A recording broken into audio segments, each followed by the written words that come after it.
Wate urang nu tanyang bak Nabi, kiban ya Rasulullah yakeun dengan saadah, kiban ya Rasulullah yakeun dengan bahagia. Ni jawab li Nabi, tulul umur fi taatillah,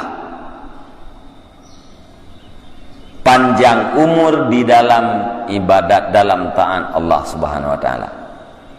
Tanyang li sahabat, ya Rasul, kiban bahagianya? Ni jawab, panjang umur dalam taat Allah.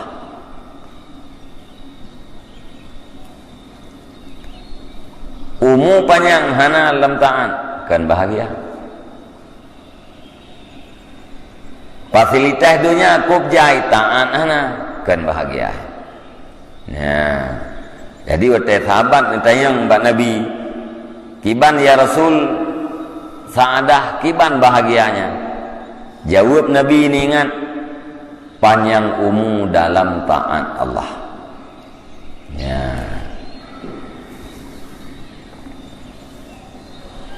Yang kengkaji lain tak ya, makna taat pun makna bahagia. Takkan mangat saadah dunia, saadah akhirat, bahagia dunia, bahagia akhirat. Dia orang mengkawin, dia orang ucapkan selamat ke orang kawin kan. Kemangat ikut mawaddah warahmah kan.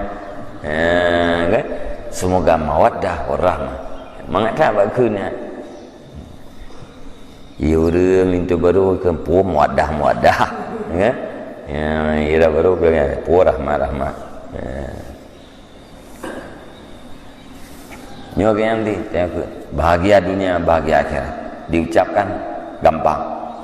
Ya, tapi yang hakikat bahagia itu adalah panjang umur di dalam taat Allah.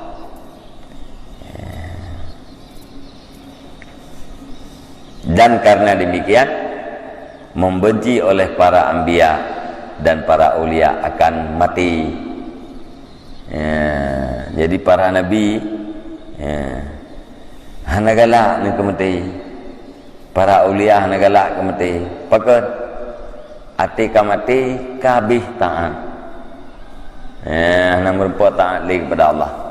Menyaudik galak ni pakat galak karena merempak pubut taat terhadap Allah, nyan taat nyan bahagia.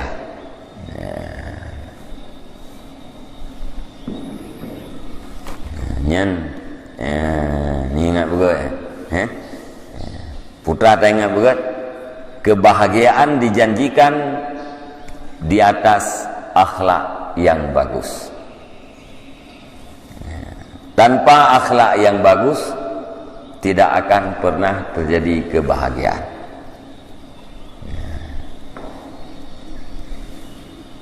Pajan baru kita kentanya bagus akhlak, wate merasa mangat pubut taat, irasa benci terhadap maksiat.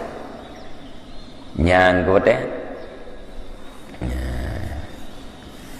Jadi menyekamenan panjang umur, panjang bahagia. Panjang umur dalam taat Allah, itulah kebahagiaan.